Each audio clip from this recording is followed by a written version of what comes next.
Brasília, reforma tributária que vai começar a ser analisada pelo Senado, arcabouço fiscal que deve ser aprovado ou eventualmente modificado. Então, qual o seu quadro nesse momento para o cenário político e como isso está impactando e vai impactar a economia brasileira nos próximos meses? Excelente pergunta. A questão da reforma tributária é um certo problema para vários setores, por exemplo, como o setor de serviço.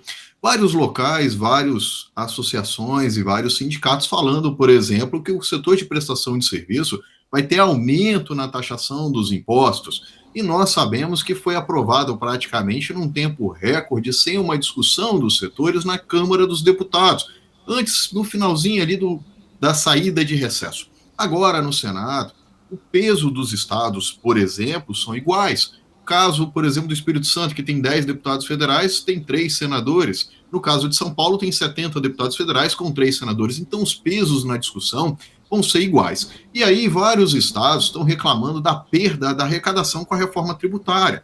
Exemplo, Mato Grosso, Espírito Santo, perdendo 25% da arrecadação com a nova reforma tributária. Vai ter um fundo de compensação e a discussão é quem vai ter os pesos. Agora, o que isso impacta no mercado financeiro de forma direta? Tem os fatores positivos que a gente pode falar que se equivale em relação à tributação do ICMS entre os estados. Aquela guerra fiscal, onde a mercadoria sai de um estado, vai para outro, a diferença tributária, a mercadoria fica presa no meio do caminho, quem paga essa diferença, enquanto não paga essa carga fica presa. Então isso a reforma tributária veio para esclarecer. Os outros pontos qual setor vai ser beneficiado, sendo discutido no Senado, como por exemplo a cesta básica que vai ter imposto zero. Será que para outros setores também vão ter? E se esse setor tiver, qual setor vai ser prejudicado e vai aumentar? E aí fica com essas dúvidas em relação aos setores impactados. Exemplo das exportadoras que não podem usar o crédito e com a reforma tributária, dependendo de como o texto sair do Senado, vai poder se utilizar desses créditos tributários. E esse valor tem um passivo muito grande. Então a gente fica aqui, de uma forma geral, sem falar de fato, antes da aprovação do texto ou de um texto proposto pelo Senado, qual setor de fato vai ser beneficiado.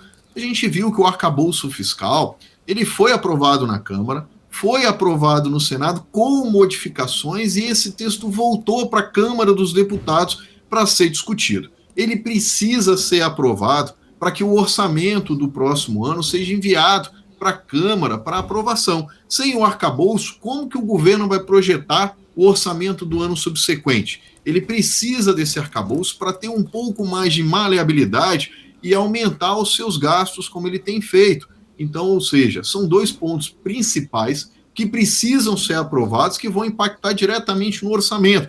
Isso impacta em que diretamente no mercado? Em relação ao risco Brasil, em relação a como vai ser o pagamento da dívida pública, qual é o espaço dos gastos que você tem para o próximo ano. Então, o mercado financeiro também observa em relação aos títulos públicos, como que vai ser o poder de pagamento do Estado. Será que ele vai conseguir arrecadar para fazer esses pagamentos todos? Em relação à reforma tributária, será que ele consegue aprovar, facilitando e resolvendo esse imbróglio arrecadatório entre os estados? Essa divisão como vai ser? Por quê? Se os estados fecharem, como teve uma grande manifestação em Brasília, por exemplo, com o governador Tarcísio indo para Brasília e discutindo o tema com seus deputados, pedindo para votarem de forma positiva, vendo com fator positivo, nós também podemos ter outros estados negociando com os senadores a não votar de forma favorável se isso for prejudicar o seu estado. E aí começa um outro tema, a insegurança jurídica em vários temas que serão regulamentados posteriormente na reforma tributária, como, por exemplo, fundos já existentes que poderão ter mantido as suas taxas, os seus impostos de arrecadação. Então, ou seja, nós podemos ter uma taxa para os estados, uma IVA diretamente sendo cobrada, que está na faixa hoje de 25% na discussão, e ainda ter esse aumento específico para fundo. Então, essas inseguranças jurídicas atingem as empresas de uma forma geral. Ela não sabe realmente qual será o impacto da reforma tributária no seu faturamento. E, por exemplo, o setor de prestação de serviço não tem exatamente qual setor vai ser impactado. Hoje a maioria deles ficam pelo Simples, então o que eu posso falar é que pelo Simples não vai ter nenhuma modificação por essa reforma tributária até o momento no texto proposto. Porém, as poucas empresas que não estão no Simples, essas podem ser impactadas, e aí sim não sabe qual é a real arrecadação e pode impactar diretamente no seu resultado. Isa. Já que a gente está falando aí de reforma tributária, agora no setor industrial, você acredita que esse texto aí pode impactar positivamente? Sim, a gente percebe aqui que teve, por exemplo, os incentivos de veículo. Foram vendidos 125 mil veículos, em torno aí de 650 a 800 milhões de reais liberados pelo governo federal. Porém, mesmo com o incentivo de venda, não impactou, por exemplo, o setor industrial de bens duráveis. A gente percebe agora com o dado que saiu do IBGE, que saiu hoje, que o setor de bens duráveis teve uma queda agora em junho, em relação a maio para junho, de 4,6%. E o dado que veio positivo no mês de maio de 1,9, agora saiu, por exemplo, com 0,3, e o único setor que está positivo é o setor de extração, ou seja, petróleo e minério de ferro, que equivale ao maior peso nosso do mercado financeiro em proporcionalidade no IMAD, que equivale aí Petrobras e Vale mais de 20% no nosso mercado. Então, o único setor produtivo que teve positividade no dado industrial foi o de extração, os outros dados não vieram. Então, o governo acertou em relação ao número de venda, vendeu muito carro, acima até do que eles esperavam de forma imediata, por exemplo, para um único dia, porém isso não se manteve.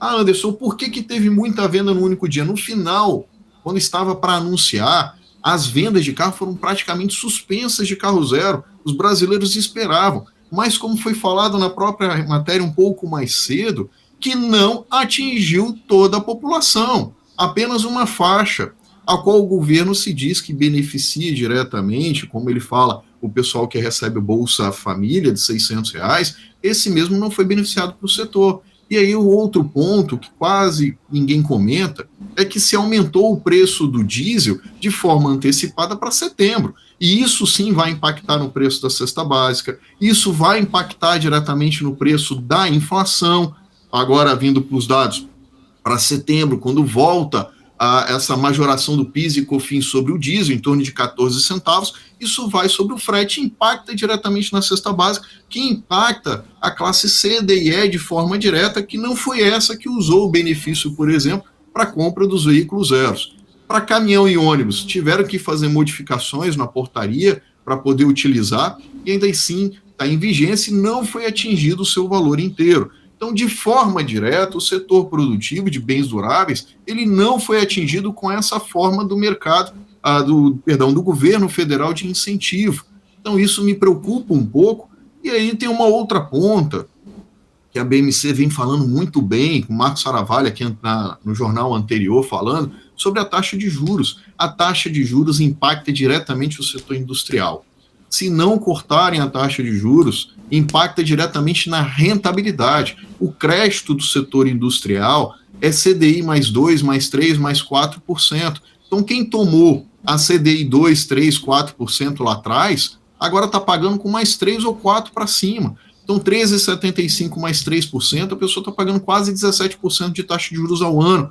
E isso acaba alertando de forma, alterando, a lucratividade, e os balanços agora do segundo TRI estão mostrando isso, várias empresas mostrando um balanço muito menor em relação ao segundo TRI de 2022.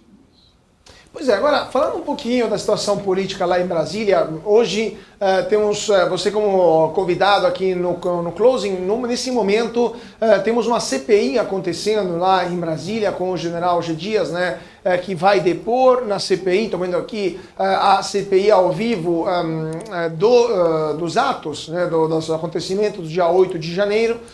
Qual que é a sua visão sobre o que está acontecendo, o clima político lá em Brasília e como isso poderá afetar eventualmente a articulação do governo nas pautas que o governo quer aprovar? A gente falou também da reforma tributária e da reforma do arcabouço fiscal, mas o governo tem muitas outras coisas que quer aprovar até o final do ano e que podem ter um impacto na economia.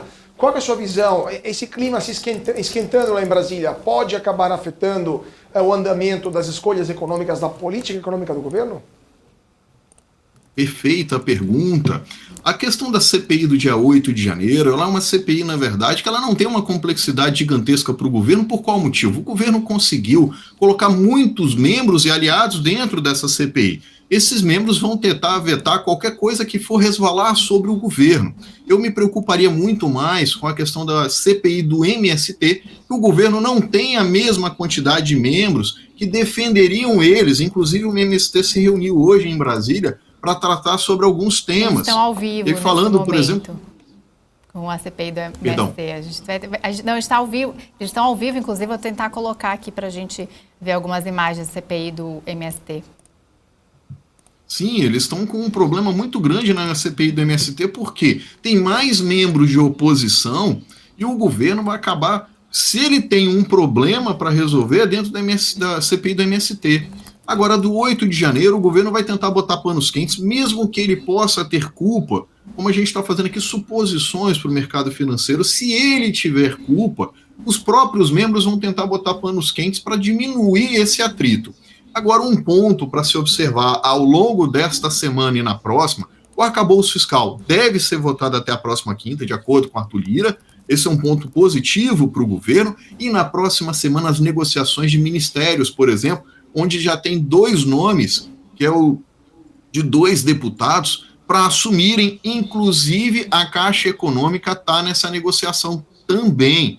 Os 2 deputados é o André Fufuca e o Silvio Costa Filho, para serem colocados dentro do ministério. Agora, qual ministério eles vão assumir ainda está indefinido em Brasília. Se isso não acontecer e não ocorrer ao longo dos próximos dias, o governo vai perder um pouco da governabilidade e até da aprovação de várias pautas importantes, como o orçamento, a taxação do fundo exclusivo, que está em pauta em Brasília, a própria reforma tributária, que está no Senado, a aprovação do arcabouço fiscal, o PL do CARF, do voto de qualidade. Agosto vai ser um mês que vai ultrapassar dos 31 dias, vai ser um mês longuíssimo do quesito político de Brasília. Só para terminar esse ponto, a gente passar a palavra para a Isabela, porque ontem o Lira disse que o ministro da Casa Civil, né, ele tem prazo de validade, o Padilha, o Alexandre Padilha. Qual é a sua visão sobre isso? O que o Lira quis dizer com isso? Será que o Alexandre Padilha está na corda bamba e o Centrão está avançando em relação ao governo? Ou é algo fisiológico, é normal que se troque o ministro da Casa Civil após um período do mandato? O Alexandre Padilha é o ministro das Relações Institucionais. O ministro da Casa Civil, que é o chefe da Casa Civil, é o Rui Costa. Tá? Os dois fazem esse tipo de negociação. Perfeito. Mas agora eu vou aproveitar o ponto e falar de uma forma geral. Hoje, quem está fazendo uma negociação com louvor é o Haddad. O ministro da Fazenda assumindo posições de negociação, como foi o caso da reforma tributária, que ele conseguiu de forma uma maestria perfeita de aprovar. Nós estamos falando dos pontos positivos e negativos, mas sim um tema que é delicado, que o ministro conseguiu uma aprovação até com um número maior do que todos projetavam. Um número consenso ali, conseguiu votos, por exemplo, 20 votos do PL, que é um partido que estaria na oposição do governo, conseguiu de forma favorável para eles. Então a gente tem alguns ministros que estão tendo problema na negociação. O Rui Costa, por exemplo, quando ele foca muito no estado da Bahia, ele é de lá, ele é ex-governador da Bahia, ele foca muito por lá, isso tem incomodado os deputados de outros estados. Nós também temos outras questões em negociação, por exemplo, o Ministério do Desenvolvimento Social, onde está o Bolsa Família com Wellington Dias, do Piauí, e também o senador Ciro Nogueira, que também é de lá do Piauí, líder do PP, que é o partido do Lira. Então nós temos disputas regionais, como do próprio Lira com o Renan Calheiros, no Alagoas, lá por cima, no norte ali. Então, ou seja, a gente tem disputas regionais que vão atrapalhar nas negociações. Se o governo não entregar mais cargos, como tem feito, igual ele fez a liberação de mais de 5 bi durante a aprovação da reforma. Agora, há uma outra moeda, que é a saída do Jean Paul Prats da Petrobras, como está sendo falado e veiculado, que uma ala do PT está insatisfeito com ele, que ele foi conversar sobre a possibilidade de aumento do preço dos combustíveis, que o próprio presidente Lula é contrário a esse tema. Com a saída dele, por exemplo, se ele sair, abriria espaço para colocar, por exemplo, como o Alexandre Silveira, que é o ministro das Minas e Energias, queria assumir esse posto, ou até mesmo resolver um problema institucional de fazer as trocas internas, onde o Rui Costa poderia ir para a Petrobras, isso são suposições políticas, abriria o espaço na Casa Civil, o próprio Haddad poderia ir para a Casa Civil e o Alckmin, que é o ministro da Indústria e Comércio, ir para a Fazenda. Então, ou seja, várias pessoas estão ali no tabuleiro para essa negociação política para poder dar suporte a Lula. O que estamos percebendo é que o Lula só consegue ter a aprovação dos projetos quando o Haddad entra nessa negociação ou ele pessoalmente entra nessas negociações. Rui Costa e Alexandre Padilha estão com uma rejeição muito grande entre os deputados e senadores porque estão falando que não estão sendo atendidos ou estão beneficiando setores específicos que não é uma demanda política dos deputados e senadores. A gente estava falando sobre a CPI do MST, em que G. Dias está falando neste momento. A gente tem imagens ao vivo lá da Câmara dos Deputados, só para a gente ilustrar aqui, né, o que a gente estava falando. Inclusive, nosso analista político estava trazendo mais informações. Neste momento, o deputado Ricardo Salles, é o relator, né, da CPI, é que fala neste momento, é ao lado dele, então, G. Dias, o ex-ministro do GSI, falando aí, aliás, né, sendo interrogado pelo deputado Salles, nessa CPI que acontece ao vivo. Em paralelo, aí, várias CPIs acontecendo neste momento, inclusive a CPI das Americanas, daqui a pouquinho também a gente pode trazer imagens, e também a CPI do 8 de janeiro, também numa CPMI, né, CPMI mista aí acontecendo, então CPIs importantes acontecendo nessa terça-feira e nessa na qual o nosso comentarista estava dizendo, né, falando mais sobre isso, sobre essa CPI do MST, do deputado Ricardo Salles, aí a gente vê então a imagem do ex-ministro G. Dias. Então, continuando aqui, a gente estava falando, daqui a pouco a gente volta então com a CPI, que acontece em Brasília ao vivo. Você estava falando em relação à atuação, né, de alguns ministros, né, Rui Costa, Padilha, inclusive Haddad, que se surpreendeu aí todo mundo em relação a esse relacionamento e essas pontes que ele vem fazendo. E agora, queria que você comentasse também a atuação do ministro Alckmin, né, em frente ao seu Ministério de Desenvolvimento.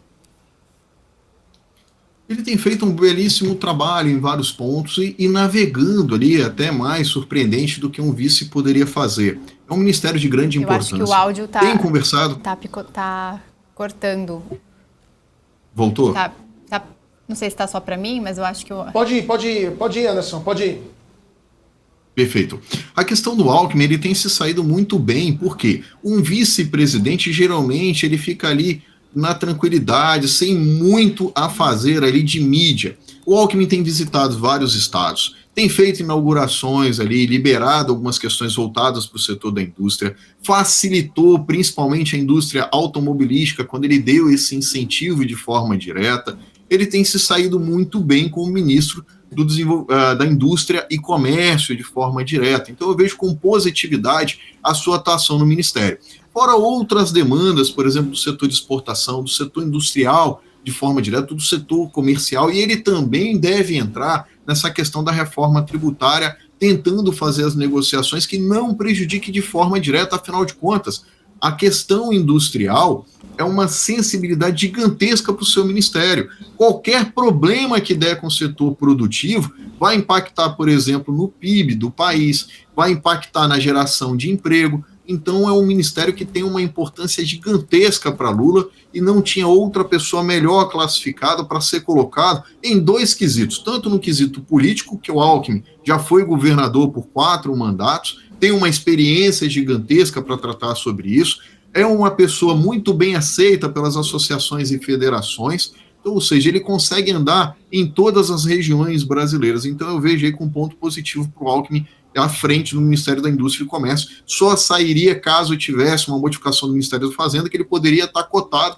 para ir até para o Ministério da Fazenda ocupar o espaço do Haddad.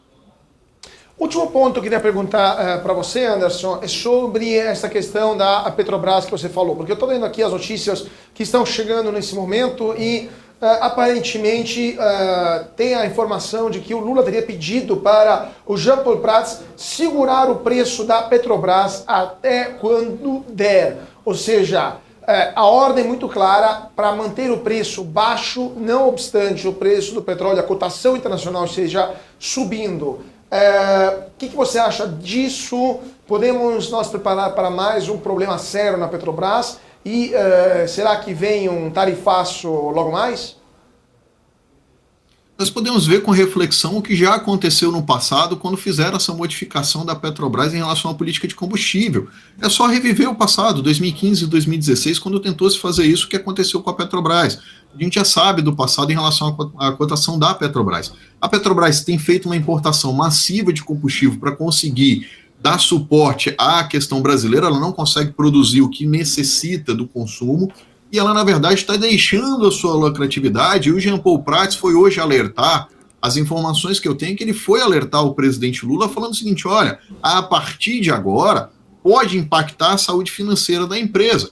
Agora, o resultado do segundo TRI vai ser divulgado, se não me engano, na próxima, se não for essa semana agora, na próxima semana, agora me fugiu a data da Petrobras, e a gente vai perceber que vai ser bem diferente do resultado do segundo TRI do ano passado. Então isso me traz com certa preocupação, como você mesmo anunciou os dados da Abicom um pouco mais cedo, falando que a gasolina estava em torno aí de 22% acima no mercado internacional e 24% para o diesel. Isso impacta diretamente na Petrobras. A lucratividade da Petrobras vai se modificar.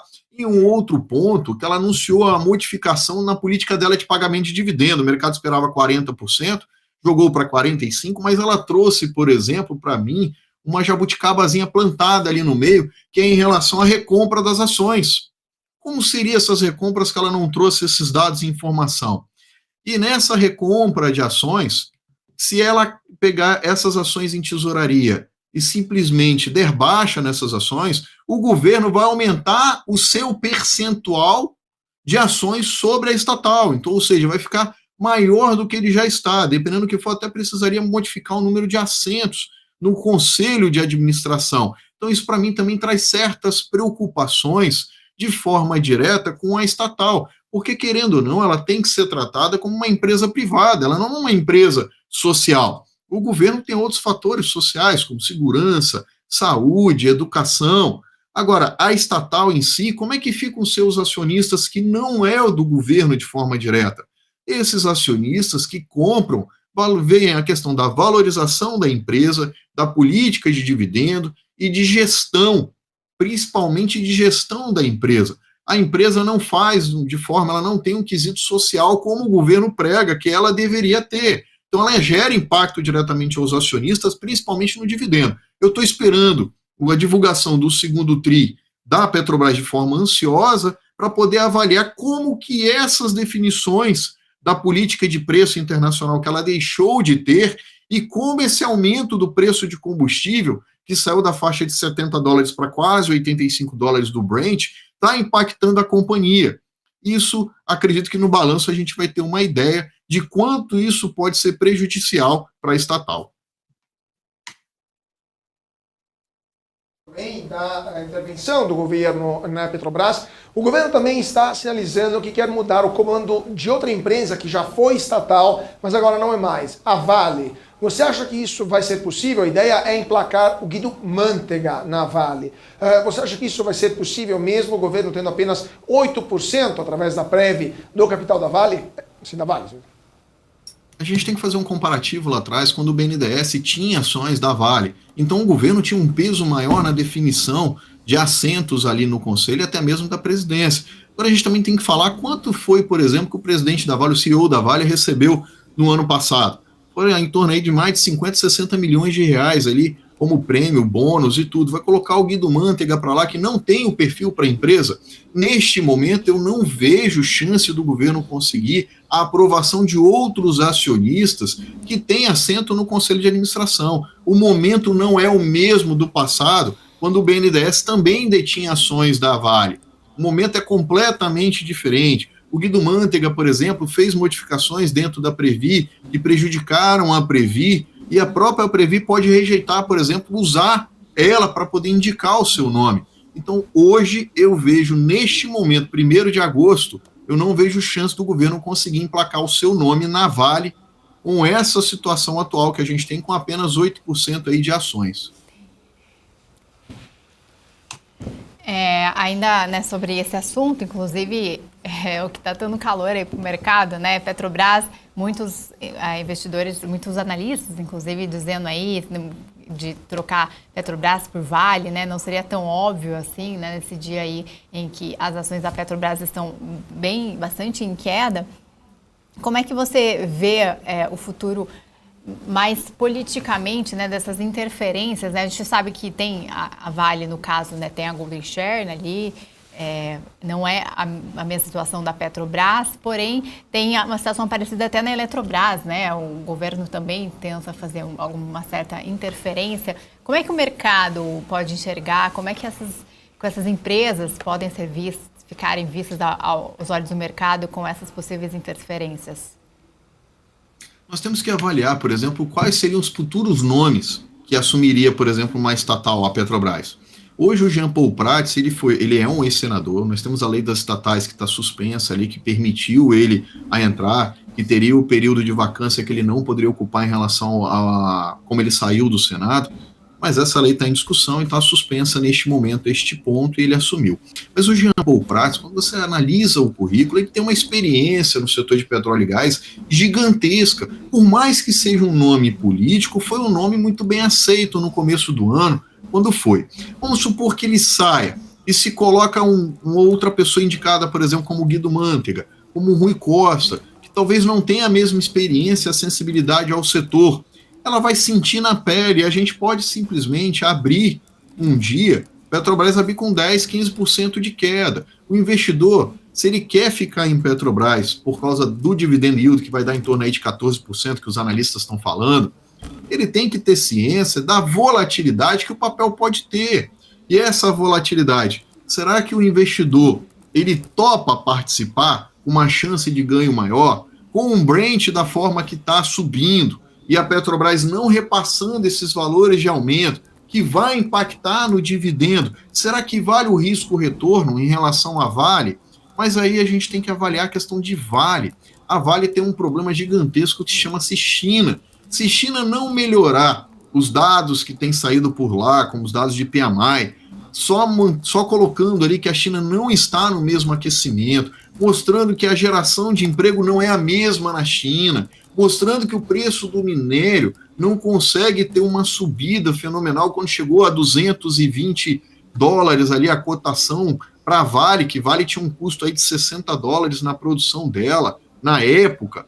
Então, ou seja, a Vale também tem uma sensibilidade muito grande com China. Então, se trocar o risco político, se a gente fosse analisar apenas isso, de Petrobras para Vale, é positivo, com toda certeza. Vale tem um risco político muito menor do que Petrobras tem hoje. Vale tem os riscos ambientais, como foi o caso de Brumadinho aí no passado, foi uma tragédia. Será que pode acontecer de novo ou não? São riscos, na verdade, como eu falei, de quesitos ambientais. Já a Petrobras, além dos riscos ambientais que ela tem, de uma explosão de plataforma ou o que for nesse sentido, a gente tem um risco político que da noite para o dia não vai permitir subir o preço dos combustíveis, simplesmente o presidente vai ser trocado e o mercado vai saber disso à noite, depois que já tiver fechado, e você pode abrir no dia seguinte, levando aí 15% negativo em relação às cotações de Petrobras. Eu avaliaria muito esse risco, se eu estaria disposto a tomar esse risco de 15%,